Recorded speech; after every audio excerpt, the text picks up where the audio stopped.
Russell Brand on Radio 2, that there with the Sex Pistols, Holiday in the Sun. I'm in Hawaii. Have you got some sort of Hawaiian jingle there, Matt Morgan in London? Yes, we have. I'm just queuing Go on it up. then. See, why do you not anticipate these things? I don't know. It's just more laid back. Yeah. Nice. So, I thought you were going to do something with that. You've asked for it. Come on. What do you think I'm going to do? Riff on it! Oh, you know what it's like when you're in Hawaii and you see a hula girl or something and coconut falls on your head. Here, do you know they chop coconuts down out of... Turn it off now, Matthew, I'm finding it disturbing. Right, you know they take coconuts out of the palm trees in case they kill people. So even the idea of a lovely coconut tree, that is potentially a death trap. Really? So, yeah, so when you think I'm living it up... They're pretty high, mate. They're 12 foot. And do you know, a pineapple don't even grow out of a tree. They come emerging out of the ground like mole rats mewling at the sun. I'm not going to trust them again. Don't eat pineapples, baby. Let me tell you. They'll destroy you all. So it's going to be a hell of a show this week, right? I'll be telling you about my experiences in Hawaii. That include this week surfing, more surfing. I'm developing a bruise across my rib cage and I've seen a turtle thing swimming about. And also I've developed what can only be described as some sort of gay crush on Mikey, the surf instructor. He's some sort of windswept, gorgeous man god thing. What? He's lovely, Matt. Is it sexual? Well, I don't think it's sexual. I don't know. You judge some of the things I think while I'm looking at Mikey. I think things like this. Oh, Mike, hold me. Mike, you are Poseidon, god of the sea, guiding me over the sputum of the ocean. And then, right, because he does things like, right, I have to surf laying prostrate on my, or prostrate. I always get mixed up with that, which is a shame because we did that campaign to tell people have a dig round up their back passages, case of an illness. Right, prostrate on the board. Mike, sort of, he lays down behind me with flippers on, right, pushing the I'm sorry, I think I've heard enough. Then he goes, paddle, Russell, paddle. And then I just paddle for all I'm worth, Matt. And like, sort of, I paddle all like mad, then I have to hop up onto my knees on the surfboard, and I don't know, I just, you know, it's like, you know how I got, when I used to get those limo bikes, you know, when you get picked up by a motorbike instead of a taxi, which just because of being on the back of that limo bike, I just sort of feel like I was their sort of girlfriend a bit, you know, it just would make me feel vulnerable. Sounds and like I think it's like that. Mountain. It's a bit like Brokeback Mountain. I've suggested to him that the two of us, to really push the surfing up to the next level, go on a little camping weekend. Oh dear. Just leave on Friday. So is, what is he, sort of big blonde rugged man? Yeah, he is blonde. He looks like he's made out of leather and weather. Blonde hair he is, the smell of sea ever about him. A lovely laugh. He was in a water polo team, and he spent time in the Special Forces as well. I thought, oh, you would apply some Special Force to me. You are in love with this guy. I'm just feeling a little, I don't know, Matt. Maybe it's the sunshine. Maybe it's the coconuts. I don't know what's doing it, but something's making me feel all sorts of crazy emotions for Mike. Why don't you make a move on him? Why don't you... What, just suddenly, I don't know, how do you go about something like that? You know, if you're in a situation when you've got a crush on someone, sort of a burly, butch, sort of surf instructor, and you're both heterosexuals, how do you make a move? Oh, I reckon what you should do is go, oh, I've been stung by a jellyfish. Max, suck the poison out. Would you save me? Mike, you wouldn't leave me dying here, would you? In the ocean. I'm full of jellyfish poison all in my groin. Suck it out, Mike. Oh, no. That's it, then sort of stroke his hair. That's it, you're a good girl, aren't you? Sort of slap him and that. Yeah, but you can't dominate Mike. No one can dominate Mike, Matt. Mike dominates the oceans. He's a king above the elements themselves. So yeah, so that, I've been doing them surfing lessons with him. Have you learned any surfing though? Because it just sounds like you're I've cooing learnt over what some it bloke. is to be a man. I've learnt what it is to have feelings. Who cares for surfing when you feel such forces within you? There's an ocean inside my heart, and its name is Mike. No, I've learnt a bit about surfing. Right now, I can lay on my belly on a surfboard. I can sit up on a surfboard as long as I'm constantly aware of the ocean moving beneath me, and I can hop up onto my knees for a brief period as well. Wow, that sounds amazing. That sounded quite cynical, Matt, as if you're not really impressed by you my basically can lay on a board and kneel on it. As long as Mike's there clutching the back end of it, I can do anything. I'd follow him to the ends of the earth, I would. So it's going to be a hell of a show today. We're going to, we'll probably talk to people's answer machines, because everyone in England's asleep, because this is pre-recorded. Noel Gallagher, I'll ring his answer machine. And Tim Westwood going to come and talk to you, Matt. Well, he might. I think he's going to phone up and talk to you. What do you mean, phone me up here and... Why is he going to come here and talk to me? What, am I in trouble for using his noises? Yeah, interfering with his bum noises. Ridiculous way to behave. Was he alright about that answer phone message we left him? I think so, yeah. I think he was amused.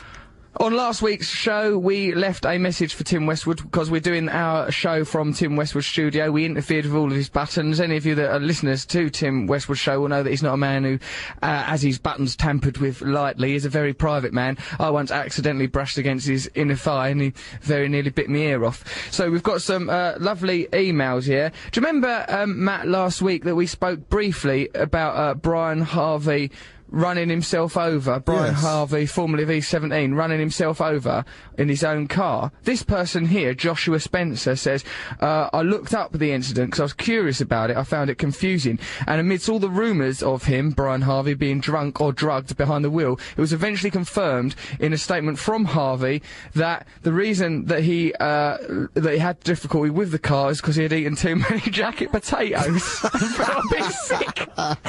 What? How many jacket potatoes would you have to eat before you even considered running yourself over? I don't know, but it defeats the laws of physics anyway, so... Unless jacket potatoes operate as some sort of portal to a parallel world where you can run yourself over 5 minutes after you've got into your car. I think don't see how Brown was using jacket potatoes in Back to the Future. I think the flux capacitor was simply complicated jargon for a jacket spud. 15 gigawatts! Right, okay, so yeah, what we'll do, we'll talk to Tim Westwood later on the show. Thank you very much for all your supportive emails, and because I mentioned that I was at the Turtle Bay Resort in Hawaii, now Turtle Bay Resort in Hawaii hotel switchboard and email is jammed with messages of lovely support, making my fame slither across the ocean like a black cruel mist of fame. Glorious fame! Oh, yeah, it's better, though. Isn't your hotel annoyed with you? Because now you're just some anonymous bloke who's getting a lot of emails. Who is this pervert? Yeah. Yeah, they just think I'm some sort of web pest, which isn't too far from the truth when you think about it. Yeah, but look, listen to let's have a look at some of these letters of support. Here, this is from Tony Bradbury. Hello, Russell. I'd just like to say I always eagerly anticipate your podcast. I am a taxi driver in Barnsley, and alright, I'm a taxi driver in Barnsley, and your podcast goes down a treat with my customers. It soon shuts pissheads up when they hear what's coming through my speakers. Russell Brand and Matt Morgan go down the treat in Barnsley. Hope it's not too hard for you out in paradise making your big film, you poor bugger. Hope it's not too hard for you. Thanks for the laughs and keep up the good work, the two of you. Tony Bradbury at J&M Taxis. He's advertising his taxis. If you're in the Barnsley area and you do require a taxi, why not use J&M Taxis? Please don't listen to the rumours that Tony Bradbury is a dangerous pervert who spends all of the... All right, Tony Bradbury's not a dangerous pervert. He's a lovely man. I'd love to be in the back of his taxi. I'd be sick all over his seats. Right here. And also, right, I'll be telling you about horse riding. There's been more horse riding adventures. There's been sunburn adventures. But can we listen? I'd like to just play, other than a little bit later when I've got a special treat for you, Matt. Oh, yeah. Are you excited about this, the nature of this treat? Yeah. Well, we shall be talking to... some more of your rubbish T-shirts? Your cast-off clothes? No, you've moved on. Once in a while, when I discard some of my clothing, I do like to give Matt Morgan first dibs. Now, that ungrateful boy has described it as, what did you say, it's like a jumble sale for the blind, or something of that sort. Jimmy Somerville's jumble sale, I would say. A gay jumble sale. It's all pink writing over everything. I was having a difficult time. This was even before I met Mike, the Surf King. Listen, let's listen just to English music, except a little while later in the show British when we'll music. be talking... Oh, British, yeah, sorry, I do get caught up in that. It's ever since I became a fierce racist. I am not a fierce racist. I believe that we live on a little village called Earth, and, you know, and the universe, really, belongs to all of us, and we are all one and all that sort of stuff. You know what I'm into, except when I'm on holiday, when I turn into Enoch Powell.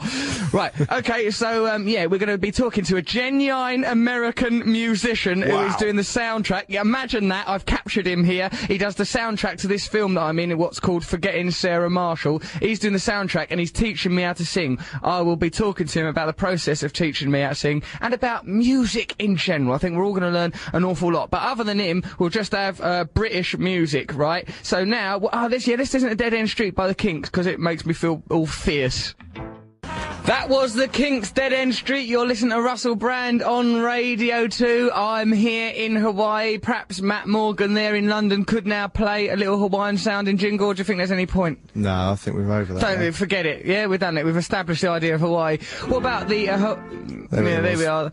That's what Hawaii sounds. I am actually... Hold on, where's that thing? That was the most listless attempt at creating an atmosphere on a radio show I've ever heard. You might as well have just done a blow-off into your cup I'm town still and said it shell-shocked was a baby bird. From the gay revelations, you know. Listen, they're not that gay. They're just harmless crushes.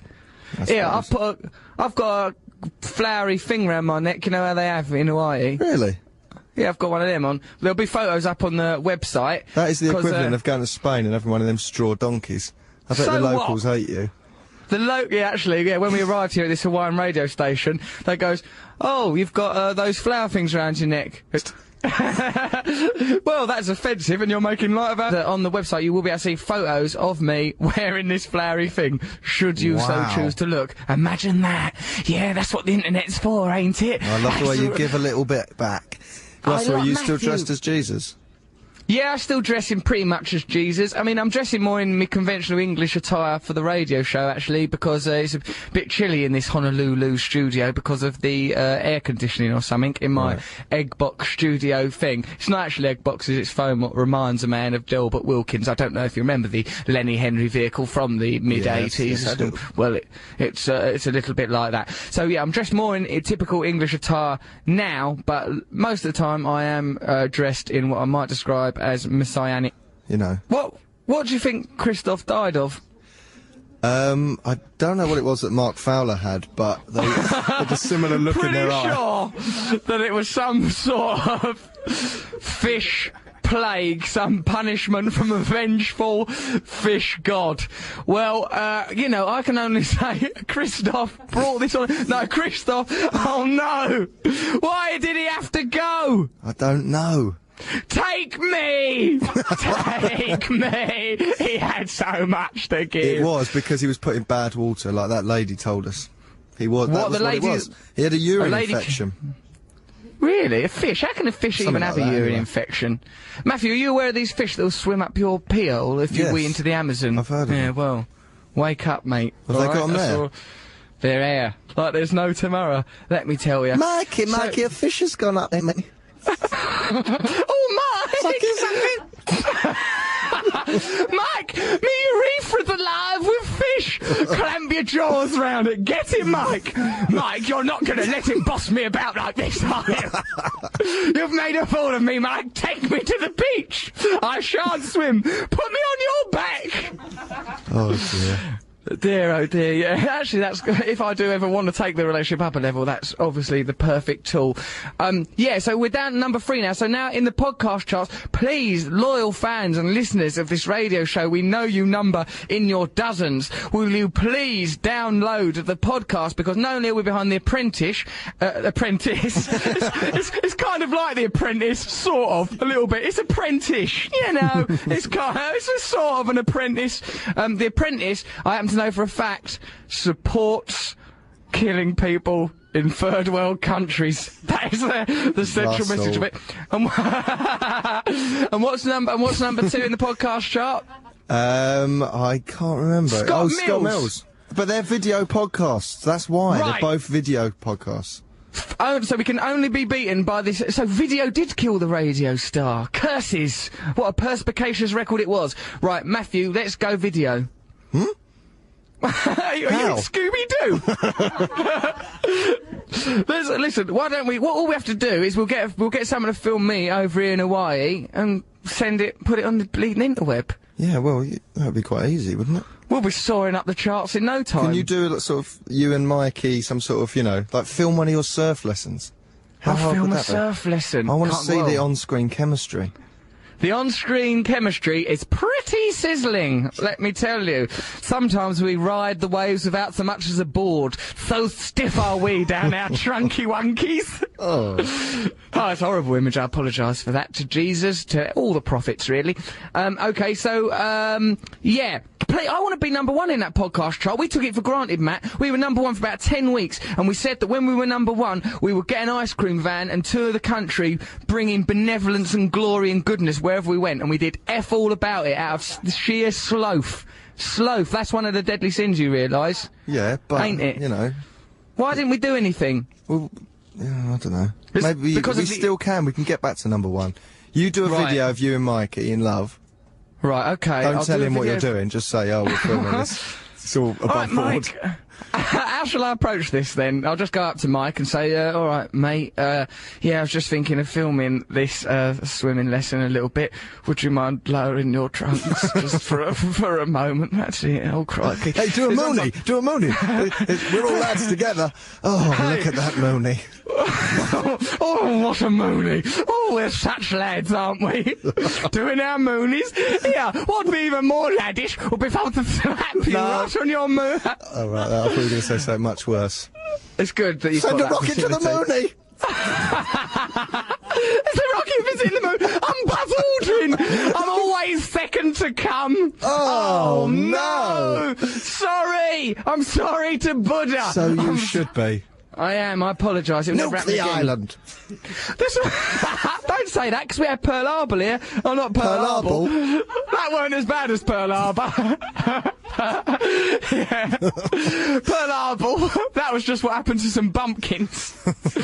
Hey, listen, right, I've got something important to go on about. Let's get us back to #1 in that podcast. Download the podcast. Buy new iPods, damn you, and download. Do you download the podcast, Matt? You idiot! Nor do I don't know how to do it. I do. I listen to it I cut it. Oh, why would I then download it? Like some man with no memory. I like that. Who's this guy? He really got something. Hey, he speaks to me. Russell, your choices of music which reminds you of home are rubbish. What's wrong with them? London Boys by T-Rex, that's good. Carnaby Street. The Jam. Carnaby Street by the Jam, good. I think you should have Going Underground by the Jam. Going Underground? Alright, well, you know, why? Because... What musical choices have you got to remind me of England? And Britain, Europe, London the world. Calling, The Clash. What else Fair enough. Motorcycle Emptiness. Yeah, that's a good call, yeah, that's alright, let's have that, definitely. Magic Bus. The Who. And Albion. I wouldn't mind listening to Albion. Baby Shambles. I hear he's having a hard time back there. Pete Doherty, the poor lad. They did a secret gig yesterday. How do you know? Because... Dun. Oi! Yeah. Okay, well, because it's already happened. He done a secret gig. Well, is that Camden Crawl thing's on, isn't it? So. Oh, right. Oh, the Camden Crawl there in Camden Town, London. Oh, you've never does been that still to it, happen? Oh, the Camden Crawl, Matt, every year I like to go along to that, boy. Oh, I have a lovely time, the Camden Crawl. No, I wouldn't miss it. Also, do you know what song I remembered very recently? It was the London Boys singing London Nights, where the party's right and the fever drives you wild. Do you remember that? Yes. And that is... bad, wasn't it? Terrible. But that's what you're thinking about. I think about it sometimes when I'm looking at Mike in the sea. You're so homesick, aren't you? Do you think you and Mike could ever live over here? Do you think the sea would call to him like a manatee and he'd have to leave? You'd try and set up a life in London. He wouldn't Come like on, it. Mike. Mike, you just settle down and cook me a nice omelette. It's the sea, it's calling me. Yeah, he'd never be able to He'd be settle, listening a wild to a man big like shell. Mike. You'd come home from work. All right, Mikey, I've got some groceries. And he'd be like listening to a conch shell.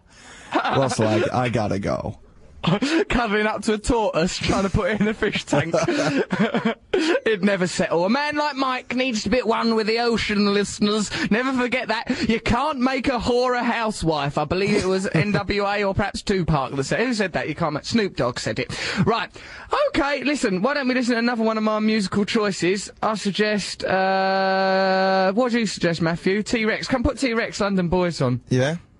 Yeah, and I'd like to dedicate this to a very special surfer boy. And I hope that one day the two of us could be a couple of London boys living it right up.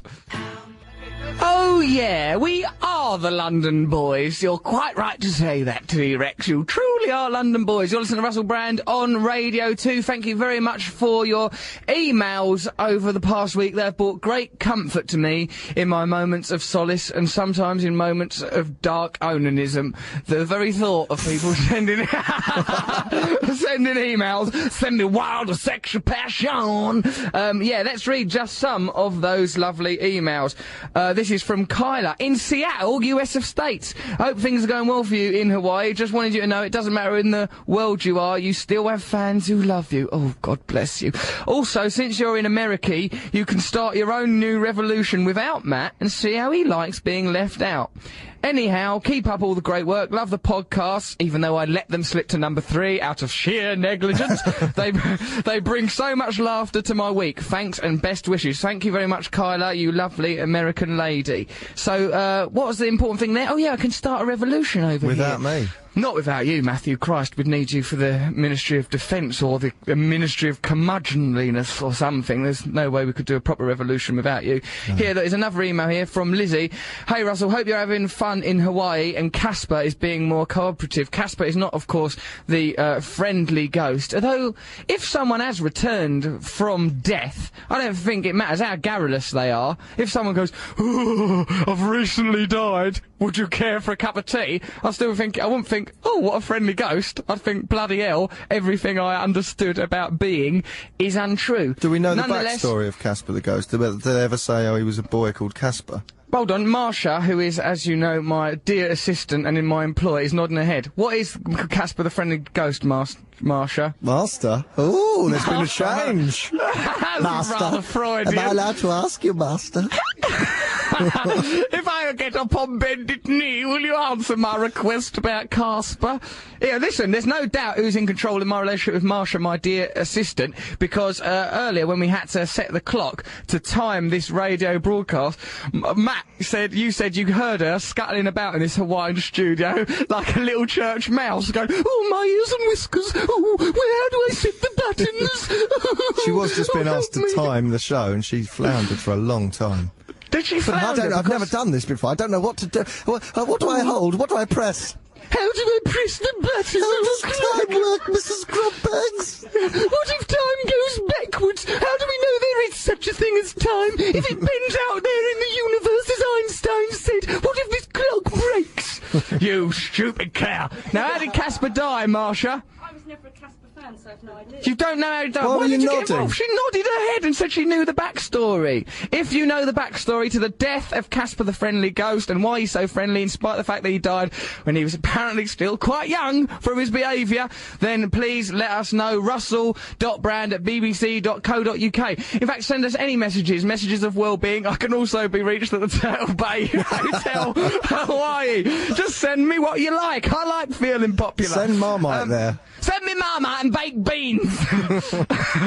I can't get enough of that lovely stuff. Okay, so this is an email. Oh, yeah, from Lizzie. Yeah, she's saying, hope you're having fun in Hawaii, and Casper is being more cooperative. Casper is the horse that I'm learning to ride for the film that I'm out here doing. Casper, the first week, I was a bit edgy about him, Matt. You know, he was a bit uppity, sort of ran around a little bit. Yeah. What made me worried, Matt? I know how many times have you done horse riding? Once. Just once, and I remember Never again. You describe them as big, muscly cowards. Yeah. Now, these horses that I'm riding, they're used to being trail horses, which means, you know, they're for the holiday makers that come to the resort where I'm staying. That means they just sort of trot along, not even trot, walk in a like little line, one behind the other. So they've developed a sort of herd mentality, right? So they're very comfortable. And also, the horse riding lady today said that the horses are like horse prostitutes, right? And look how far she stretched the analogy. She goes, "Oh, the horses that you're riding, they're like my horse. It's only ridden by me," she said, with a glint in her eye and pride clear in her voice. She goes, "But your horses, they're like horse prostitutes because they have a different rider every day, and the relationships they have are transitory and meaningless and based on sort of fiscal exchange." Kept really, really building the analogy. Soulless riders just rutting about on top of them, snuffling and confused, probably because they've got an unhappy home life. Often they punch the horses. No, she didn't say that. That's the too far point. Sometimes they just want to talk to the horse, though, don't they? Really, it's just companionship. I don't want to ride you. Could we just cuddle for a little while? My wife doesn't understand me. Perhaps it's because, you know, she too is a horse and the English language is baffling to her. I should have thought that through, really, before I took the marital vows. Yeah, so she goes, they're like horse prostitutes. Well, this horse prostitute whore Casper that I was riding today, right? There was a bit where, not saying just the horse, right? Like, there's a bit where the lady in charge, Patty, she goes, "Oh, turn him onto the beach, will ya?" Right? Because we're sort of galloping, because there's different words, right? Walking, that's just straight walking. Trotting, that means you're getting joggled around a lot. Canter, I don't see how there's one above canter, because canter feels like you're going at the speed of a train, that you've got no control over your life, and your genitals are being flung about, like, and just being smashed, pounded into the back of this horse, and you're meant to be focusing on your balance. I think, well, how can I focus on anything other than that my nuts is getting all right crushed up? Then above that, there's gallop, right? So I don't know what happens with gallop unless it goes some sort of sonar thing, unless you go through into another dimension. Anyway, right, so I was just walking on the horse. She goes, "Can you turn it round this way onto the beach?" The other horses were sort of behind me, and because this horse prostitute upon which I was on the back, is only used to being in a trail. When I tried to turn it on the beach, right, it didn't want to go on the beach. So she goes, "Oh, just give it like a little kick," right? And I'm not happy kicking a horse, right? Even though I know that's what you've got to do and everything. I think you're at your happiest kicking a horse, really. Only when I remember the prostitute analogy. Oh! No, come on. So, no, I don't like kicking a horse, right? I feel uncomfortable with it. And, like, cause also, you know me, Matthew, you see me, like, around animals or children, I tend to just let them be in charge of what they want to do themselves. Like, when I worked in that pub, right, kids from the estate over the road would come in, throw loads of ice about, and like, I'd just go, "Oh, stop it, boys, good chaps, come on, settle down," right, and like the other bar would go, "Get out of it, you little gits," right, and I'd get all really heavy with them. And it's the same with a horse. I just sort of think, well, if the horse really wants to go that way, you know, let it, right? But anyway, so she goes, "Give it a kick, give it a kick." I give it a kick, right? It reared up on its hindquarters like a praying mantis, just reared right up like it was trying to be a man, like the end of Animal Farm where the pigs decide to become like the farmer, reared right up, and like then I sort of just had to sit there, and there's women folk around me, the actresses from the film, the women from the horse riding expedition thing, all sort of around, shouting advice. "Oh, do this, touch his ears, tickle his belly," right? I'm just sat on it. Then, like, it got his foot all snaggled in the roots of a bloody banyan tree from the set of Lost, and then sort of sat itself down. I was like a rodeo rider for about 15 seconds, and you know how time slows down when you're in a position of trauma, like dear Brian Harvey when he's had too many jacket spuds and he's getting run over by his own car, ridden by a shadow version of himself from yesterday morning. Like, time goes it was all going all slowly, and then afterwards, because like I was the only person there that was a man, I couldn't, like, there was no one. If Mike had been there, I'd have been able to show my true feelings, but I just had to sort of go, they go, "Are you alright?" And I go, "Yeah, God, yeah, no, man, this is no problem for me." Oh, yeah, like, this all sounds very dramatic, but I reckon if we watched it would just be a horse sneezing when a butterfly went near it. A butterfly landed on its nose, it went like that. Yeah, well, that could cause an atomic war 100 miles away, according to chaos theory, and I think I was at the other end of it. It was proper bonkers, Matt. It was frightening, honestly, and then I had to go off doing more cantering with my nuts getting pounded. So now I've gone off Casper a bit. Yeah, they are stupid. When I was on one, it got scared of a wasp, and it was completely... Where's his dignity? Yeah, I know, it was just, a wasp was just hovering near its leg, and she was going, oh, it's alright, he's being scared of the wasp, and there's all people having to, like, control it. I was on it. It could have done anything. Could just do what it likes. When it wants some dinner, it goes and has some dinner. If it don't want to go to the beach, it rejects it. If it decides to be scared of a wasp, it's ridiculous the way they carry on. Right here. So the email continues. I listen to the show every week, says Lizzie. Every week, it's very funny. Oh, you guys. I was listening to the podcast on my iPod on the bus to town. Oh, the bus to town. Oh, an image now as unfamiliar to me as the idea of General Zod firing a laser beam out of his nipple. What? You haven't gone on a bus to town for years.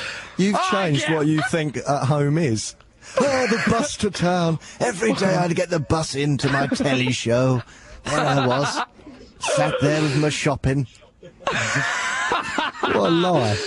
In the end, I preferred a private bus, just with a gentleman up front driving it. I don't know what his name was. Lovely chap, though. Yes, and then I'd get out of the bus into the lap of luxury. And who, though? Then those groupie people. I like those as well. Are they still they still there in Blighty, are they? Yes, we're taking care of those. Hey! You stay away from them groupies! Groupies! You would remain loyal to me! At all times. Remember, it's only my seed that can spawn the Messiah. Now then. I thought you were the Messiah. Yeah, well, probably Messiahs begat Messiahs, don't they? Otherwise, that whole Holy Grail quest's a bloody waste of time, ain't it? And the Knights Templar and all that rhubarb. If Jesus' seed ain't nothing but naught nor nothing. Anyway, this email carries on. Thank God. Because the wheels have fallen off what you're saying. Whee! I've gone proper mad! I've been away for 2 weeks. No one's asked to have their photo done with me. I've turned into Kurt from Apocalypse Now. But gay. Hey. Right, so yeah, all my friends have started a campaign to get your podcast back to #1 where it deserves to be. Who the hell downloads the Apprentice podcast anyway? Me and my friends are going to London in a few days. It'd be great where you can tell us the best place to get a pair of skinny jeans. Camden! Go to Camden to get skinny jeans. Me and my friend are going to see you do stand-up in Middlesbrough in July. It will be great. Hope the movie goes well. You won't have time to reply, but it'll be excellent if you could. Well, Lizzie, there you are. I have replied, and I, like you, like nothing more than to ride the bus and, you know, those chauffeur-driven buses I tend to prefer. Hey, so Matthew, what do you want to play a song now then? Yes. Okay, so later on But it's the show actually a choice that you've told me to make. So, not quite how it works. Why don't you have free rein, Matthew, to select any record of your choosing within the parameters? Why don't you now kindly select what you've been instructed to do? Russell, what's this about you and a goat and a garden gnome? Hogwash! That's what it is. Read it out. What is this, out of a tabloid? In the Sun today, it says. Go on. I'm going to change the name of the band in this story because this is only here to promote this band, right? Yeah, all right. What should we make up the name of a band? I'll call him Casper. All right then. Right, cool. here we go. Hold on, I don't want to promote him either. He nearly bucked me off today. No, come on. At least he's got Mike. some balls. Can't it be Mike's band? Mikey. Is he Mikey or Mike? Mikey is that Scottish twerp who we have there in London, fiddling with the buttons, looking all baffled and confused, like he's in a planetarium. Okay, right. Russell's not gruff at goat. Doesn't make sense. Russell Brand got into trouble with telebosses when he helped smuggle a goat into a studio. He was filming a pilot for a new talk show, Russell Brand's Marvellous Ball Bags. Such a lie.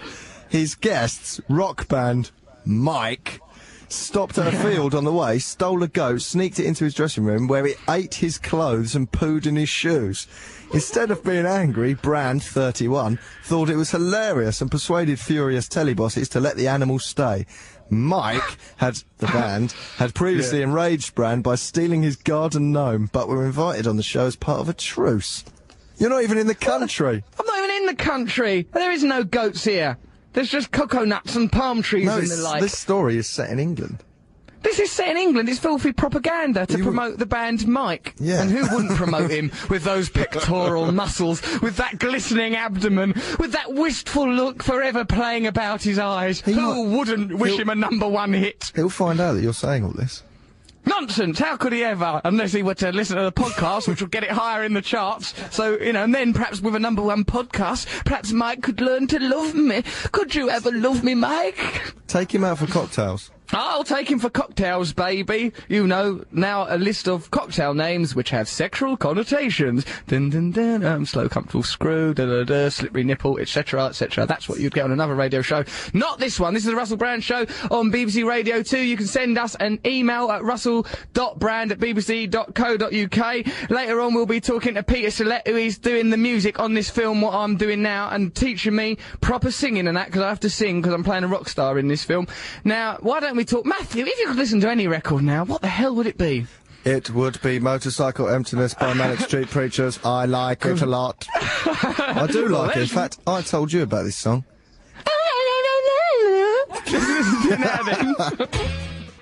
Motorcycle Emptiness there. It's just the sort of feeling that the Manic Street Preachers... What do they mean, motorcycle emptiness?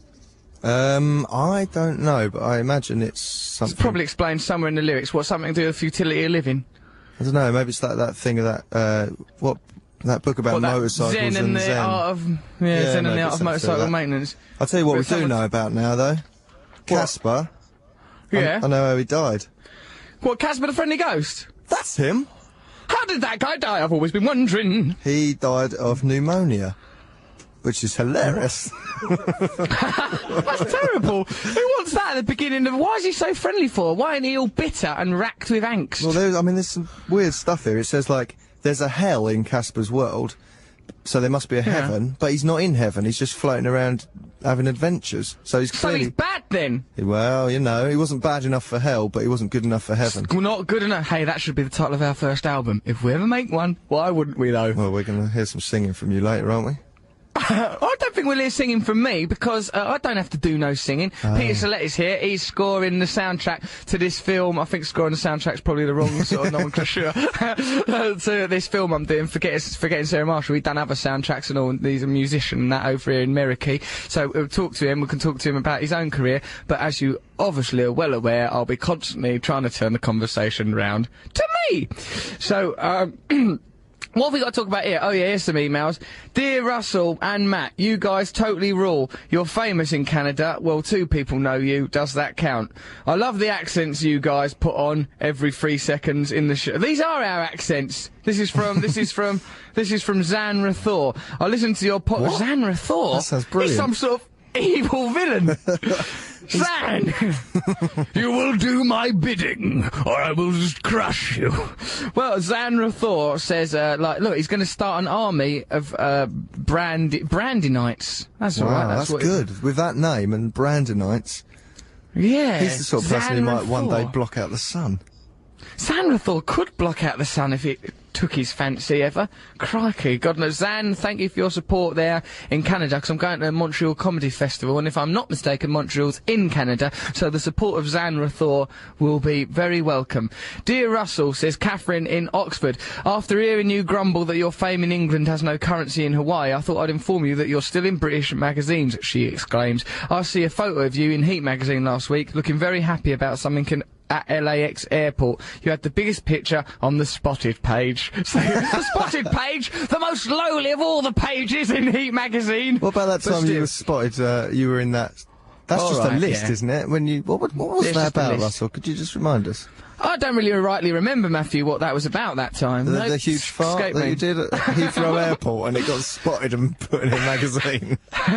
Someone spotted my flatulence. It was so powerful it developed its own personality. It became an entity in its own right. It's still doing a column in Heat, actually, that fart. It's doing rather well. Very acerbic. I hear it's number 4 in the podcast charts. We better watch out. That guy's ambitious. Dear Russell and Matt, says Jennifer from New Jersey. See, we've got all sorts of fans in America. I'm a listener from New Jersey, and I love your show. Don't be sad that no one knows you in Hawaii. Did I come across a bit pathetic in the show last week? Yeah. Good. Well, that's okay. That's what I was aiming for. You're well loved here on the east coast of the States. No one is famous in Hawaii unless you're on that program Lost, in which case you can't get 2 steps out your door without being bothered. Interesting. Hey, you should go and see Harvey, the guy from Lost, the big guy. He came on the MTV show, didn't he? Oh, yeah, when we used to do the MTV show, yeah. He was that big fat fella. Harvey was... You said fat! So So what? Who cares? Who's going to stop me? The government? The Catholic Church? I'd like to see them. Fat. Oh, no, don't say that. Why? Maybe he He's doesn't alright, know he'll be he's fat. comfortable. How can he not know? What does he think he's doing when he's putting on his trousers, occupying a tent? Oh no! What have I said? No! Harvey. Hold on, let me write a quick record. It's about a little guy called Harvey. Harvey, I love you.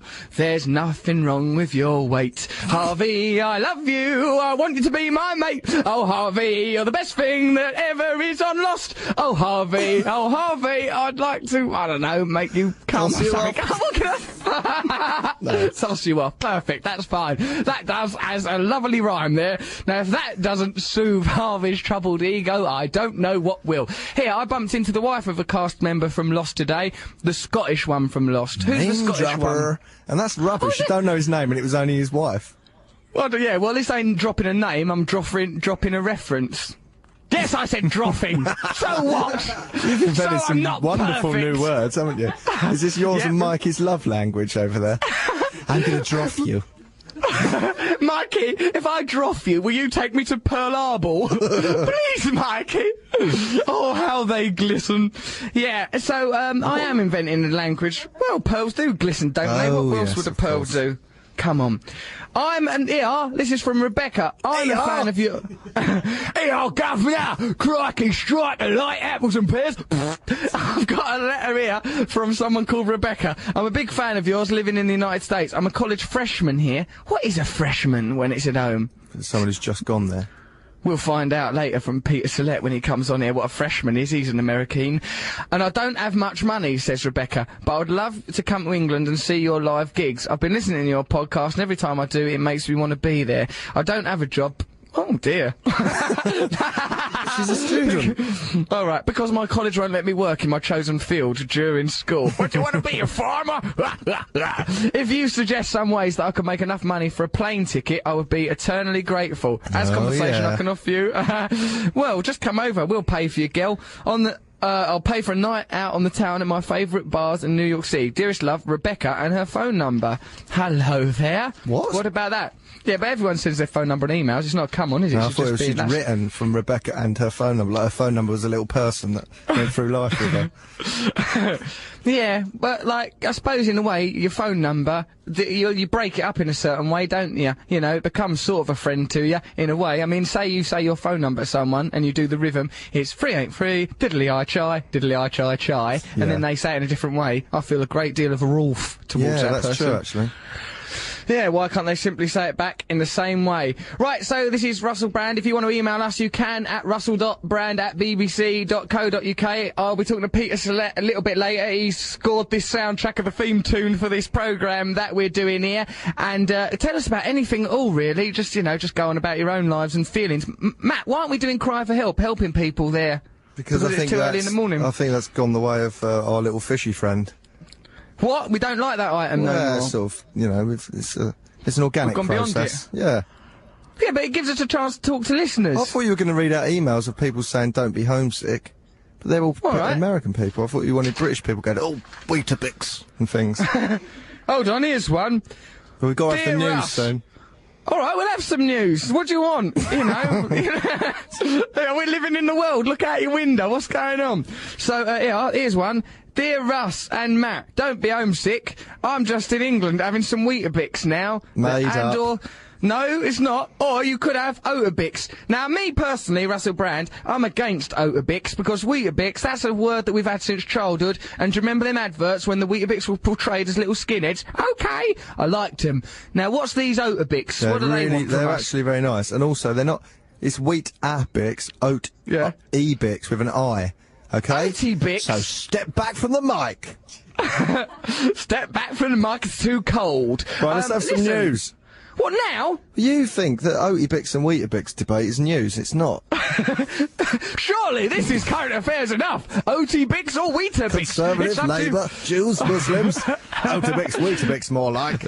That's what's tearing this country asunder. I'm an Oatabix man myself. My daughter tried to marry a Weetabix freak, and that's why I had every orifice in her body sewn shut. Here's the news.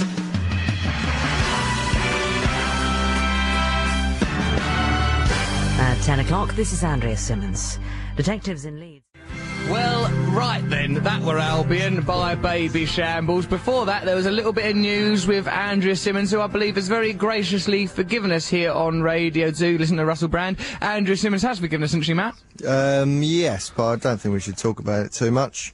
Right, because you think we might make it worse. Well, all I will say then is, Andrea, thank you very much for your compassionate forgiveness of our childish behaviour, particularly Matt, who was very much the ringleader. And that's the end of the situation, in my view. OK, so I've got a few emails I just wanted to read out. Also, I wanted to say that we love Scottish, Welsh, Irish people, everyone from Europe, just general love, you know, because in case the people think we're fetishising England a little bit too much on this show. Few more emails. This is from Sue. She goes, I hope that horse is behaving itself, because she'd not yet heard about Casper's violent attack on me earlier, which actually was captured on video, so we might be able to get, yeah, for the DVD extras for the film I'm doing. So yeah, one day you will be able to see the horror that I went through. Anyway, she continues to Sue, saying, in London it is sunny and the trees are coming into leaf. Prince William and Kate have split up, have they? Yes. Well, have what's you really going not on? read a paper? I can't get the papers over here. It's been murder. No, they've split up. He's seen someone else, apparently. He's seen someone else? Look, it's still very painful for us all here. We move on. Why is he doing it? Can't he think of England, the throne, Her Majesty? What's up with the lad? The papers put her on the front cover. We can't have another Diana. Cut her loose, sort of thing, even though they're the people making her. Like, you know, like photographing her all the time, making her unhappy. Someone here is making her a new Diana. I don't know who it is. Here's a photo of this new Diana that's being made by someone. But when we eventually kill her, we are going to be so nice to her. By God, once she's cold, you'll see some outpouring of grief and remorse from us. We will cash in year after year, day after day, on that poor girl. Hello, satire. Hello there, we can do satire, Armando Iannici. So, Russell. Yeah. Talking of papers, you're in the paper. Yeah. Says you're. Woohoo! Listen to this.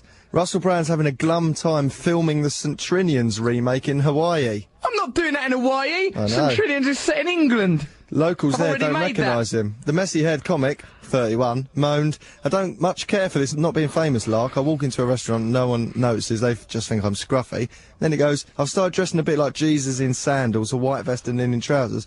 Russell, pictured right, said, before revealing he does his own stunts as Flash Harry. I do horse riding, surfing, sexy... You'd think that they'd do the journalism and think, right, hang on, St. Trinian's, why is someone in Hawaii doing horse riding, surfing and sexy dancing as Flash Harry? George Cole never done that in St. Trinian's. They've not pieced together the simplest facts there. They're daft, aren't they, bless them? They don't try, do they?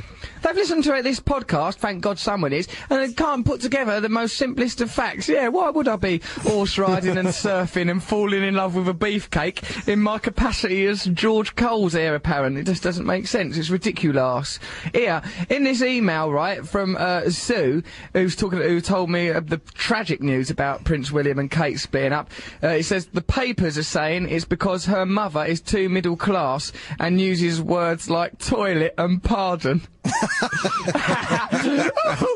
Unless she's gone, oh, pardon, I've done a toilet on the Queen's settee. I don't really see a problem with it. Hang on, what's so low? Middle class being too low? Middle class being too low as opposed to too high, which is the typical experience of it. Yeah, it's bonkers, isn't it? Yeah. Oh, crikey, you're too middle class. What are they meant to call it then instead of a toilet? A water closet or something? I think you're supposed to. I think you're meant to just do this, like put your hand in your armpit and go, "Excuse me, Your Majesty, I've got to go and do a," and then go, "Pardon me, Mrs." and then just scamper off out the room. Pardon? They go, Your Majesty, may I have your pardon? That's not a bad word. Pardon? I don't know. When would you say pardon? What, after doing a belch or something? Yeah, maybe that's why. Yeah, I think that Kate's family, it sounds to me like they're little more than sort of Biffa Bacon's family. just the yobs belching, farting their way through lives, thinking they're getting their hands on the crown, are not on your life. So, yeah, and also she continues to Sue, who's been bloody, you know, she's been like Reuters to me. She's a premium news agency, right? She goes, other news agencies are available. It goes here, Richard Gere has caused a stir in India by going up to Shilpa Shetty and kissing kissing her in public. Is that true? I don't know, I haven't heard about that. Well, Matthew, what, have you been living in a cave, for heaven's sake? Richard Gere's staggering around Asia, snogging people. Hang on, and how you're does not Richard aware of Gere it? know who she is since she was on British Big Brother? He probably just took a like to her, didn't he? You see him in Officer and Gentleman, he couldn't get enough of it. He was all over everybody. Hang on. Breathless! Wasn't Richard Gere in Pretty Woman the thing about a prostitute? Yes, With so... Julia Roberts. It's a bit like you and Casper, isn't it? You could find love with Casper, even though he's haunted, hoary little past. Haunted whore horse Casper. You think I could somehow find love with that little haunted whore horse? Yeah, put a little mini skirt on him, stand back to back, smile at the camera. Put some leather thigh-high boots on him, then I'll turn up outside his stable in my limo. Woohoo! Daddy's here! And I've got some sugar lumps for you! Oh, what a lovely image. Maybe. What a beautiful world it is we're living in. Right, okay, so I'm here now with Peter Sellette, who has done the soundtrack to this. We ain't done it yet because the film's not finished, but he's doing it and he's a musician. Hello, Peter, here with me in Russell. Hawaii. Hello, hello. Are you enjoying our radio show so far? Yeah, absolutely. It's so much fun to watch you do this. Thank you very much. There is also an audio element to it that cannot be underestimated in this medium. Let's hope so. Let's hope so, because otherwise I'm in chaos. Now, before we talk about you, let's talk about me. Of course. What have you got any radio programs over in America? What are like our one that we're doing now? I don't think there's anything like you, Russell. Thank you. Thank you very much. That's Yeah. quite a Very compliment. professional over there. But yeah, I'm very professional. Yeah. Yeah, it's not sort of a shambling sort of minefield sprint through taboo.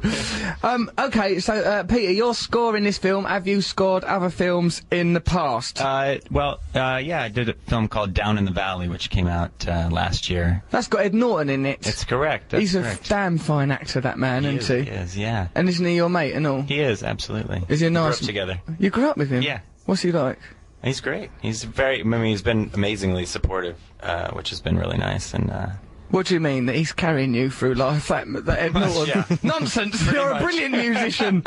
Here, do you reckon Ed Norton might come out here to Hawaii and see us? yeah, I think he is going to come out to Hawaii and see us. Oh Yeah. no. What if he don't like... Has he seen any of my, things, like me doing any acting or comedy or anything? I don't. he hasn't. It's no. Actually, it's completely. He might have! It's completely hilarious that you would bring this up on the radio show because I've kind of been dying to tell you this. Oh my God, for a what is it? while, which is that I was over at Norton's place, where we were watching some audition footage. Oh, yeah. And What, Norton, audition for this film? Yeah, and Norton loved your footage and pushed for you hard. Did he? Absolutely.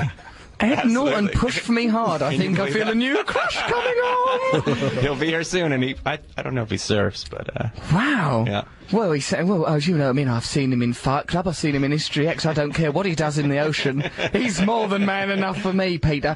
So, okay then, so that's, for people who ain't heard of you, because we ain't heard of you in England, what's your music like? Is it nice? Do you do nice records?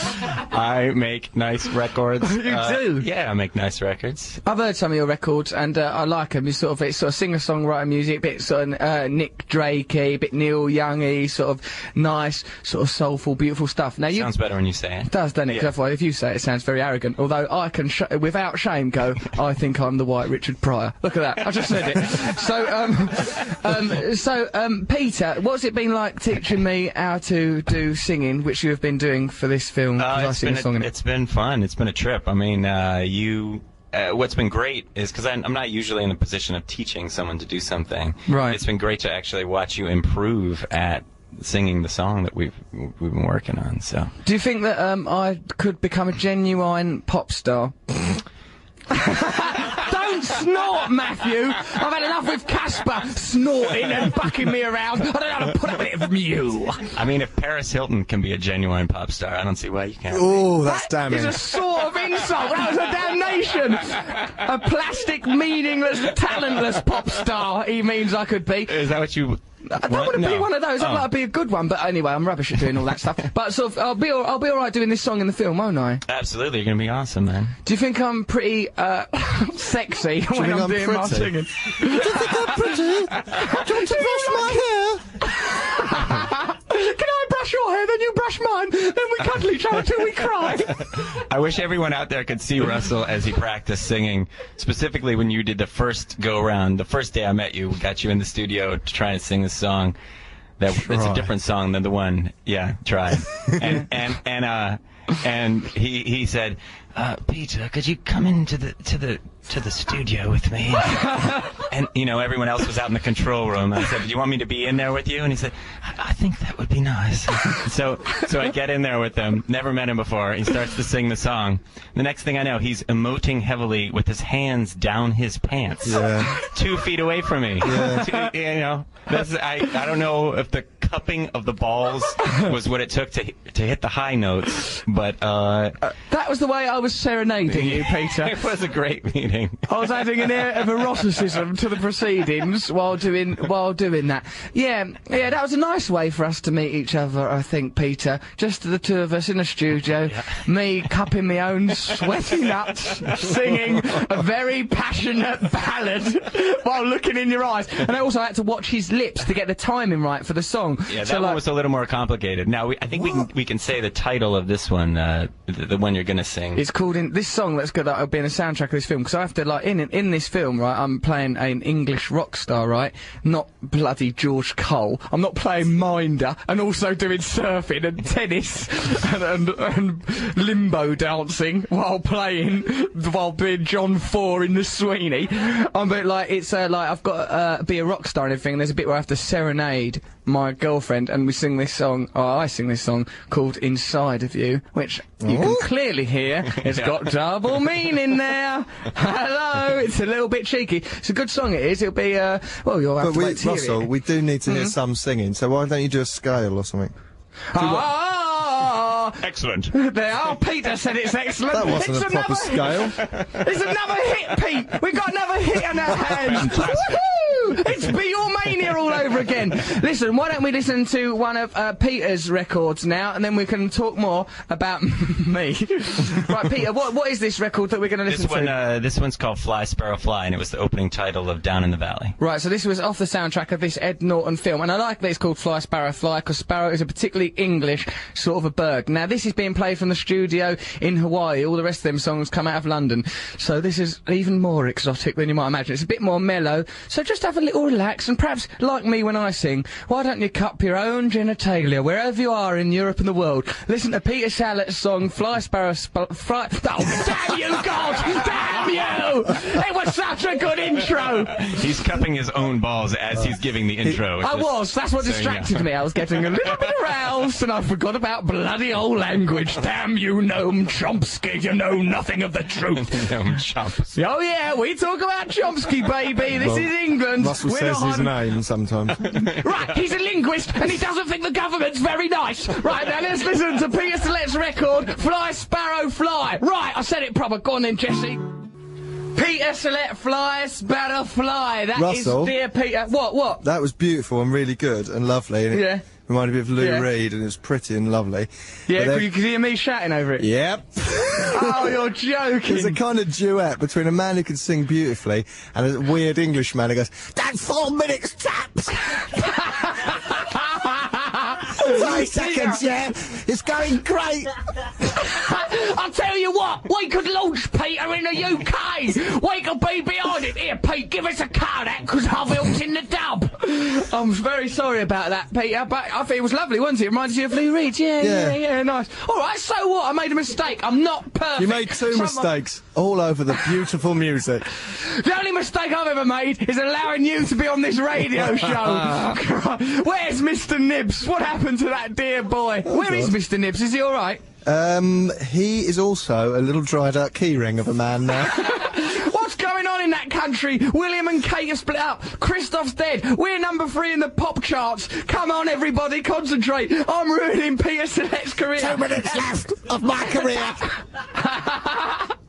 Anyway, that's off his album In the Ocean of the Stars. We've got to get that a distribution deal in the UK, right? I don't know. Do we know how to do things like that, Matt? Oh, yeah, we've been doing that for years. Right, well, let it be done then. Let's find one for old Peter Select. Right, so hold on a minute. There's stuff I want to blather on around about. What are you lot doing? There's people that are in the studio doing really weird gestures. Sorry for desecrating your song there, Peter. Oh, Peter's taken it in a very gentlemanly fashion. It was only a couple of interjections, wasn't it? Well, it's good. It means that people can't rip it off and sell it online now.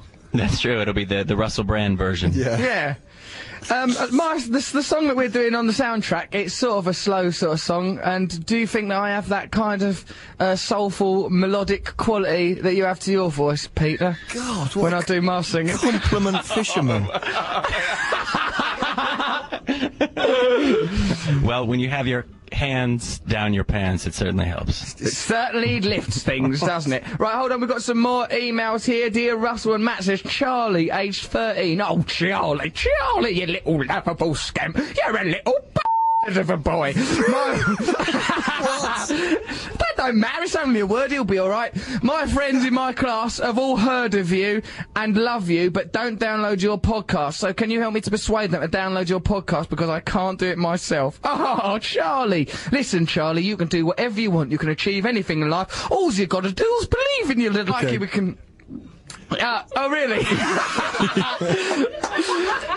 Well, It says, Russell, you have to be at the studio at this time. We're recording from... It's brilliant, this. Although he's a little bossy, this guy. He's a little didactic in tone, telling me how and when to do radio shows. Still, nonetheless, yeah, but it's interesting then that it's come from Michael King, the twerp production assistant, who's dicking around with our radio show, because it actually says, I miss you, Russell. I spoke to Mr. Nibbs on MySpace. He said he didn't know what interning meant, and I had to explain it to him. PPS, Mikey has a lovely, sexy voice. Can we get Mikey, our Scottish engineer, in the studio? Mikey, come and say some things into the microphone, you smug Scottish twerp. What would you like me to say? Why don't we do what we rehearsed before the programme? Why don't you say something along the lines of, I'm Mikey, I'm a shameless pervert. I'd rather have a bowl of Cocoa Pops. Oh, that's how the way we test the time delay on this show, right, is that Don't tell people that, it's embarrassing. No, it's not. It's brilliant. What we do is we use a phrase that we both know well, that we know the rhythm of and the timing of, and the only thing that we can ever think of is go, right, let's see how long the delay is, because I'll say something over here in Hawaii, you complete that sentence over there in London. Okay, here we go. I'd rather have a bowl of... Cocoa Pops. Good lad, Matthew. That means there's only a tiny little delay there, and we all love delicious Cocoa Pops. Peter, And the when pops are available. when I said Cocoa Pops, did it sound ethereal and beautiful? Did it have a certain angelic quality to it, Peter? Did it sound like Archangel Gabriel had come down from the Cloud Kingdom and sung a record? Did you like Matt's Cocoa Pops, Peter? You actually want to respond to that? Fantastic. It was incredible. Thank you, There thank you you. are. It was beautiful. Listen, I've you got left other an Indian- songs. Let's just leave it with Cocoa Pops, Morgan. You're flying too high, boy. You're like Icarus. You'll get bored down. Your wings will melt. Yeah, okay. We've got some more emails and stuff here. This one's from someone calling himself Jess. And Jesse is the name of our engineer here in Hawaii, who looks to me, he's a lovely fella. I don't like to judge people, but he looks like he might take a lot of the old marijuana. Yes, he did nothing to deny it. That's an offence. That's a federal offence in the US of States. Okay, so here's an email from another Jess. He's angry about that. Jess, I'm sorry about this accusation. I'd like to take it back, and he's an innocent man at work. Hello there, Russell and Matt. I'm just emailing you because you said you were totally lonely. No, I'm not. I'm all right. And also to tell you that I live on your new road. Woohoo! It's an awesome road because I've bought a new house. Anyway, the reason you're hemorrhaging money into this house, as you recently said in your Guardian article, is because your builders never seem to work. Oh. They never work, my builders! Right, we've ratted them out! Do your jobs, you bloody builders! Right, they never seem to work. When Jamie Oliver was moving in here, Jamie Oliver lives down my street, that's good, isn't it? Because, right, Mockney Road. Alright here, Jamie! Alright, Russell, I'll do some Yeah, we're sorting it out, aren't we, living in Hampstead in £1 million houses? Here, blimey, here, have a duck. Right, do you remember the old days on Romford Market? I'll bloody stripe ya. Right, okay, then it continues. When Jamie Oliver was moving in here, Name dropping. Yeah, Matt, you've got a catchphrase because he's put name dropping. This Jess character. His Name builders dropper. and his builders used to wash their cars. Yours aren't that bad, but your house seems to have looked the same for weeks. I'm not a strange house pervert, it's just a small road, as I presume you know because you're moving in. And there's a really cool fish shop nearby. What? I ain't vegetarian. If Christoph isn't really dead, there are heaps of cool toys and... oh, right, yeah. Right, that's your fish shop. Oh, I'll get you. All right, dear. I'm sorry. Old Nanny was a bit behind. Her pups are playing up. There's heaps of really cool toys and fish friends, maybe even a tortoise. It's pretty crazy. Anyway, I didn't know the shrine was such a high security place. Oh, right, 'cause I've seen all the cameras set up around my house. That's Really? right. The shrine must cameras be there? safe. Yeah. 'Cause it's got to be safe, ain't it? Oh, right. I thought you were just living in some sort of 24-hour TV show now. Yeah, why not? Well, let's get rid of that final shred of dignity that I've maintained. Okay, later on in the show, we'll talk to Tim Westwood, who's, we ransacked his buttons last week, didn't we? I'd like to... oh, hello. I don't mind if I do. So I'd like to find out how Westwood feels about that. Is there anything you want to say to Westwood, Matthew? No. Like to remind him. Remember that time we were hanging out with him? We went round his house and that, and I pulled my trousers down. Russell, pull up your, please, man, pull your trousers up, guy. I remember when he It's said to good. me that he goes, I'm in my crib at 1 o'clock, I can't sleep, so I took some sleeping tablets and now I feel drowsy. And I went, alright, were they like, you know, special ones sort of thing? I thought he might have got them from a dealer. He goes, no, I just got them from my mum. And what about that time? What about that time when we was filming with him, right? And he was just standing. We had to do this bit at the end of a little VT, videotaped item, where we all walked off. Me, Westwood, his mate Dre, and I think a couple of other people. The director goes, "Oh, just walk past camera in any direction you like." And like Westwood gestured towards this sandwich shop, which I believe was called something like Spencer's, right? And we were sort of going, "Oh, which direction should we walk off in?" And Westwood goes, "If you like, we can walk into Spencer's. After 3 o'clock, all sandwiches are £1." All sandwiches are £1. That's really good to have that voice, isn't it? Because when you've got that voice, sometimes you have to just be saying normal stuff. It's lovely. Like, what about that time, Matt, when we saw him, when we was down Carnaby Street, and he came over, and we had to do that hip-hop hug and everything, and, he goes, "Oh, I see you at this cafe. I come to this cafe quite a lot myself. They do porridge." It sounded really lovely. You gotta love Westwood, the big dog. He'll be coming on this show in a little while. We'll be having a chat to him. Matthew, would you like another musical choice? Yes, please. Right, go Let's on. have What are you gonna have? Going Is it Underground. Peter Sellette or is it me? It's going underground, but could you just sort of MC over this by going, 5 seconds, chaps? Yeah, I think what would really improve Weller's lyrics would be me going, "I can see a pelican out the window." Have you seen a pelican out of a window? Nah, I see some turtles and that. Shall we listen? Let's listen to Jam. This is a Jam turtles. going underground. Russell Brand on Radio 2. That was the Jam going underground. You're listening to Russell Brand on Radio 2. Got some lovely emails here. This one's from Matt Linley, writing from Tokyo.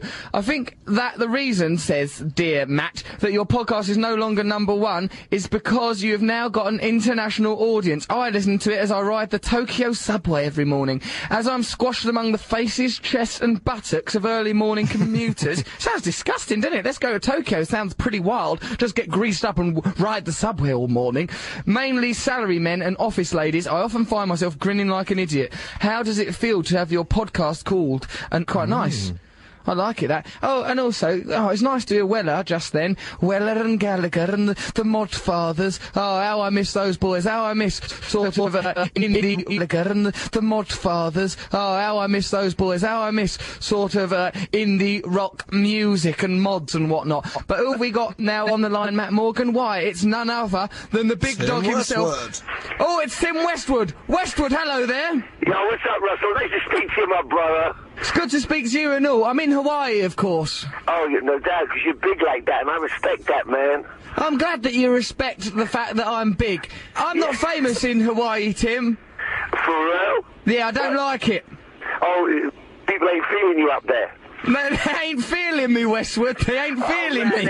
Yeah, it's terrible, man. It's not a good look, man. But It's not a good look. I find those experiences, like, humbling, man. Sometimes when I go somewhere overseas and nobody knows me and nobody cares and no one pays attention and I'm just like this white dude in the club, which I ain't getting no action or no energy around me, it's like, yo, it humbles me, man. It really, you know, makes me realise what life would be like, you know, if I wasn't a DJ, and it scares me, and I get up in the morning early. Yeah, that's dark. No one needs that, Westwood. That, man. It really makes you just work hard, man, because you don't want to lose this little bit of shine that, you know, you can get. Yeah, not only shine, though, is it, Westwood? Right. Sometimes it's a bit of how's your father, isn't it? Yeah, well, you know... Sometimes it's a bit of the old monkey business, isn't it, Westwood? No, my brother, I'm strictly in it for the music. I keep focused, man. That's one of the secrets to my success, man. I do it for the music, man. I do it You are in it for the music. No one's disputing that. You are the most focused man in the hippity-hop movement. Thank you, sir.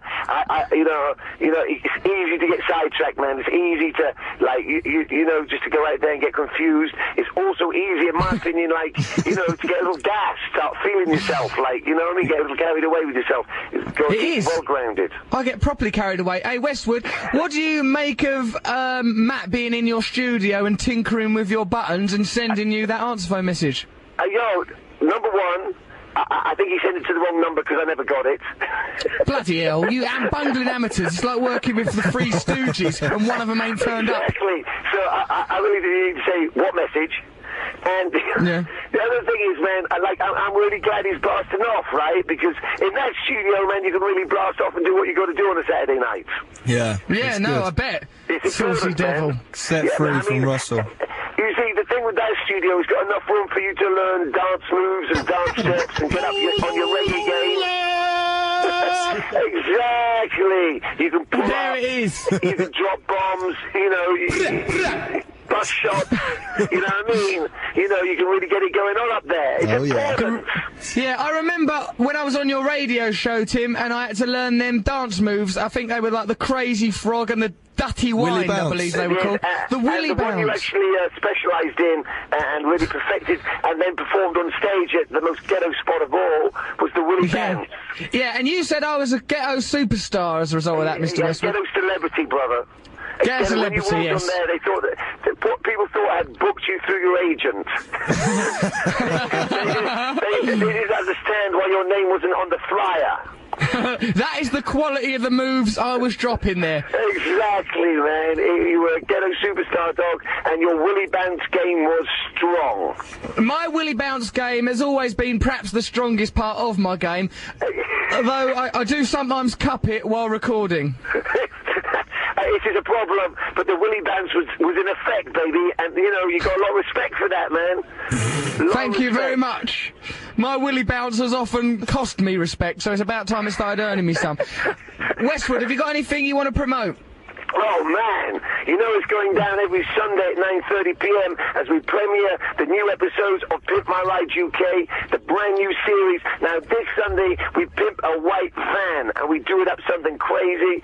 And, you know, there's even a moment in there where I think you would approve, where I'm actually sitting on a toilet inside this van. That sounds pretty damn sexy, Westwood. Exactly. Did you have your trousers and pants down? Yeah, I was doing a number 1 and 2 at the time. You are a beautiful man. There's nothing he can't do. The things I do for Pimp My Ride. The big dog on the ones and twos. Yeah, you'll stop at nothing. Westwood, thank you very much. Thanks for coming on our show, and thanks for promoting your stuff on our show, and thank you for letting us press your buttons. Oh, yo, anytime, Russell. You can come around my house and drop the bomb any time of the week, brother. I'd love to, but I remember when I did come round your house and drop my trousers, you had a little panic. Yeah, it wasn't right, Russell. It wasn't right. It was inappropriate. It was inappropriate. I mean, I think it's important to understand, you know, everyone listening now, it's okay to wear white fronts. It's still okay, because Russell wears them when he does the Willy Bounce. I certainly do. Tim Westwood there. Listen to all the things he does. Watch the things he does that are visual, particularly him dropping ones and twos. Thank you, Tim Westwood. Thanks, baby. Hey, we would ask you if you wanted to make a request, but I don't know if we'd have it. There's the brand new 50 Cent. Yo, man, I nearly had to sack Dre. Dre's my right-hand man. Like, I nearly had to sack him on... Why'd you have to sack Dre? On Saturday, what happened? I was on the phone, like, during the show. I had to take a call. I was on the phone, just, on the phone. I said, yo, Dre, put the new 50 Cent on. I was still on the phone, and, like... He didn't know what to do because the track was running out, so he put on another 50 Cent, but it was 50 Cent in the club. What's wrong with that boy? Mixed on top of Thomas the Tank Engine. Thomas the Tank Engine? This has undermined you. I came off the phone, and it was Thomas the Tank Engine playing with 50 Cent in the club on top of it. It was a terrible look, my brother. That's a terrible look for you. Oh, terrible. So it was like, yo, Dre, I think you're going to have to leave the building. I think you're out of here. But the response on the texts was intense. I think you really need to play that record right now. What, Thomas the Tank Engine? Yeah, with 50 Cent in the club. It's a go, baby. Okay. Okay. Well, we'll try and pull that out for you, Mr. Westwood. Yeah, that's the joint I'd like to hear. Because Thomas the Tank Engine is big. We're going to put that joint together. Yeah, man. Turn that joint on, Russ. If there's one record I need to hear, it's that one. Right, we're going to do it. Tim Westwood there. Thank you very much. We need it. There he is, Tim Westwood, everyone. Have we got Thomas the Tank Engine 50 Cent there? Yeah. Right, okay, well, we're meant to be celebrating England, but, Westwood is a great English... Oh, no, I mean Britain, Europe, but Westwood is a great English cultural icon, so let's stick Well, let's on just 50 ignore Cent his for him. requests. He won't know, really. That's true. How's he ever going to... Press his buttons. How will he ever know? I don't know. Let's put on his thing, shall we? Come on, put his thing on. Okay, you ready? Right then. Right, this is In the Club, as requested by Timothy Westwood. There it goes. So that was going out to the big dog himself, Tim Westwood. That's Thomas the Tank Engine Funny, that, isn't it? and 50 Cent. I like it. I mean, it's a glorious fusion of two worlds, Thomas the Tank Engine and 50 Cent, and perhaps it's best that Tim Westwood operates between those two opposing poles. Nice. He's a lovely guest, isn't he? He's very upbeat, isn't he, Matt? He's a good man. He's a very fine gentleman. He's a very fine Englishman, very fine asset to our islands. Okay then, so, right, this radio programme's nearly an end. It's been good though, hasn't it? Oh, it's been fun. It's all right for it's you. been You're in the wild. evening. We have to get up like fishermen. Come and do this. It'll do you the power of good it will to get up. You don't like doing anything. You're a very lazy young man, Matt That is Morgan. You not always true. have been. That is not true. Yeah, we've got to write a film now. I've done one. Right, we've got... What? Is it about me? No. That's no good then, is it? Well, look, I've got lots of opportunities out here in Hollywood now, so if we think of a nice film idea, we can do it. Why don't you send your ideas for films about old Russ to russell.brand@bbc.co.uk. At Turtle Bay Resort. At Turtle Bay, it's bloody lovely old Turtle Bay. Make me feel powerful with your emails. So yeah, or you can send it to russell.brand@bbc.co.uk or Turtle Bay. It's up to you, really. You are free people, do as you will. One day we'll overthrow the government and build a glorious empire. But for now, let's just trouble the reception staff at a holiday resort. Yeah, so think of some film ideas. Matthew, we better do one, because it'd be nice to be, in Hollywood calling the shots, wouldn't it? Is this a production meeting or a radio show now? I'm a little lost. Lost? Now there's a show. That works. I could play that tubby guy, but got thinner. He's a lovable He character, does isn't need to get thinner, doesn't he? Because there was that problem with him still being a large gentleman, and it didn't make sense in the story if he was stranded on a desert island. What was he eating? I know, I remember you trying to make me ask him that question when he came on our chat show. You go, how come if you're on a desert island, you look like you're eating a herd of cows every half hour? Oh, what's happened to that polar bear? Did you put it in a sandwich? Oh, hey, come Russell, on. you're gonna hey, be... whoa. He's a hero in Hawaii. He married a Hawaiian woman because they were filming there. Do you remember that lady who was with him? I like him. And You've how offended him. You should be Shut made up. to go and live on the smallest island. I'd like it there because that's called Widdly I Try Kikiku, and that's one of the nicest ones. Now listen, right? I like that bloke off lost, right? So, and how I express myself through humour and comedy. Everyone knows that. I do it affectionately, don't I? So don't judge me. Here. Guess what, right? What? Right, send us emails, russell.brand@bbc.co.uk. That's what I say when I think I'm not being professional enough. So, listen, right, saying You Captain do some old funny Russ. gear changes, mate. Yeah, well, I'm a funny man. Listen, I got I'm not that sunburned sort of out funny. here. Shut up. I got sunburned. I got sunburned, Really? Matthew. Excellent. Go and play in the garden. But I love you! Here, I found another worm! Can I cuddle it? Can I put clothes on it? I got sunburned. There's some content for you. Shut up, because it was good! Tummy bye! Listen, I got sunburned, but in an amusing way. Oh, please do tell us the story. Well, it's a funny thing that happened. I was lying on a beach here in Hawaii where I'm making this film. I was there on the beach. Mike wasn't there that day. And Marsha, my assistant, who's meant to put suntan lotion on me, didn't correctly. What? It's part of her job No wonder she description. nods. Earlier you thought she was nodding. She's just nodding because she's lost it. You don't know, man. You weren't there. Rubbish on You me. weren't there. Marsha, the sun did it! You're burning me! She didn't put it properly under my eyebrows, so I was wearing red spectacles, sun spectacles. What? You know how Hang on, I can understand her putting it on your back, but on your face? She didn't put it under my eyebrows. You've got massive eyebrows. She didn't distribute it correctly. I pity any Is man that her that gets there in the involved. background, wailing, laughing, chewing her She's fists? giggling. She's giggling about her own incompetence. Now, Rub it on, did it wrong. what I will say is that any man that gets involved with my assistant Marsha is a fool. Anyone listening to this thinking of getting in a relationship with Marsha Brown, my assistant, is proper crackers because she don't know how to distribute cream over someone's face. What did That's you do? what I will say Go about to her. her room, knock on the door, open the door. You've made me look an idiot. Look at my face. It's red. Under the eyebrows. Look at it. Look at me! I'm wearing ridiculous blinkers. I'm allowed to pinch you now, Marsha, as hard as I like. You can name a limb, but I will pinch it. How Don't can believe me, Mike... check your contract. There's a pinching clause. Look at the pinching clause! Look at the pinching clause! How can Mike ever love me now? How will he ever settle for me? I look a complete fool, woman. So, yeah, Dear, actually, she really it's a does very... she put ice cream? She puts stuff on your face for you. Yeah, why not? Russell, Who's else going to do it? abuse of your staff.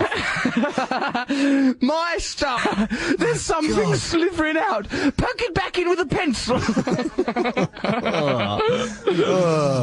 Oh, come on, it's all good, clean fun, isn't it? Wait, Right, some so, bird in the paper says you're like a smelly Jack Sparrow. How dare she? Who was it? Cassie. Fair enough, I did treat her very badly.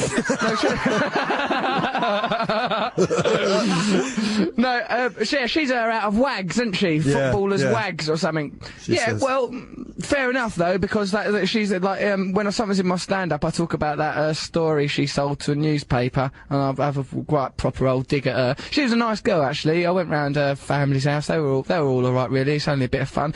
But anyway, Jack Sparrow, he's still played Johnny by Johnny Depp. Depp. I know. So a smelly version of Johnny Depp, that's alright. Johnny Depp who ain't washed his nuts. It's still bearable, isn't it? Yeah, and you Did you don't really actually be smell. sick then? Who, me? Thank you. Yeah, I just thought I heard someone stifling vomit. Well, that's obviously Perhaps that was one just- of the women behind you. That's probably the collective sound of a nation. So, alright, hold on. Why don't we listen to one more track, then we'll have a bit of poetry from Mr. G. We'll wrap up this whole crazy nightmare, shall we? Okay, yeah, let's listen to Live Forever by our good friend Noel. Yeah, let's listen to Noel Gallagher. I hope he's listening to the radio show. Noel, Sarah, your little baby, what you're crying between you. We send you all the love in the world, and we'd like to dedicate your own song, Live Forever, to you, because that's the sort of pal we have. This is Russell Brand on Radio 2. Oasis, Live Forever. We've dedicated that to Noel Gallagher. It's his own song. We're dedicating it right and back to him. So there's a few things to wrap up. Apparently, Christoph died because of swim bladder. That's why Christoph, the fish that we rescued from Brum, died. Something to do with swim bladder. Long may he rest. Let's get more fish now. If you know we can get more fish to live in Wogan's studio, send information to russell.brand@bbc.co.uk. Also, the song Motorcycle Emptiness by the Manics was about a time that one of their motorbikes got nicked, we have learned. So, how have you learned all these things in that song? Because, Matthew, it's all there in the lyrics, and in Liam's particularly a charismatic vocal, you can find the answer to most of life's questions. Let's thank our guests on the show, the lovely Tim Westwood and his wonderful choice of track, the brilliant Peter Sellette. Let's get him, remember, do we want to get him a record? He can get his own bleeding record deal. Is that our responsibility? He's a very talented man, but we can help him. He's a talented man. We can help him. Right, we'll try and help him somehow. Matthew, go and write a film this instant, laying around. I don't care what time of day it is, young man. You're squandering them gifts, interfering with yourself, seeing what you can fit under your foreskin. Go and write a film. What? Now, nothing. Now, to summarise this, brilliant piece of radio, why don't we get the poet laureate of this show, the fantastic Mr. G, to summarise the show and create some atmosphere for him? Woo, yeah, oh, Mr. G, yeah, here we go. Okay. Have you missed me, G? Have you missed me? Yeah, I've missed you. Missed you. Good. Okay, this poem is called Let's Go Video. If they were to shoot a movie of your life, to whom would you assign the limelight? Or the soundtrack for the main actors as you shout lights, camera, action? The saga begins. Shh. The audience listens in, awaiting for the start of your drama to begin. Take one. Serve God breaks off unrequited love. Christoph's whisked off to the heavens above. Sunburnt bruises, horse prostitution on heat-spotted page with a Christoph's whisked off to the heavens above. Sunburnt bruises, horse prostitution on heat-spotted page with a dodgy constitution. Take two. As ball-popping Russell gets into tune. 30 seconds, G! Westwood's pink porridge is due! So can the video camera aperture ever truly recapture the cinematic banter of the talkative two? Hey! Mr. G there! It's all on the mic! It's all on the mic, though, isn't it? Okay, so what a fantastic show it's been. Thank you once again for everyone who's contributed. Thank you for listening. Thank you to the good people of Russell Brand, FatandSight.com. Thank me! Matthew, you're such a lovely, clever boy. What endless talent, what rivers of talent are why I could surf on the ocean of your talent for an eternity, and I fall in love with you and you. Don't bring me into that world of you and Mike. Come into the homoerotic cauldron of love that I'm stirring up here. So, okay, yeah, thanks everyone. Keep listening, enjoy the news, download the podcast, tell your friends, and remember to always slander The Apprentice and Scott Mills, who are truly evil. Enjoy the news? Why not enjoy the news? Get into it. It's new stuff. Listen to the news with Andrea Simmons. Thanks everyone. We'll be here next week broadcasting from Hawaii with more beauty. Download the podcast. Bye, love you. Miss you, dear. Yes, miss you. Bye.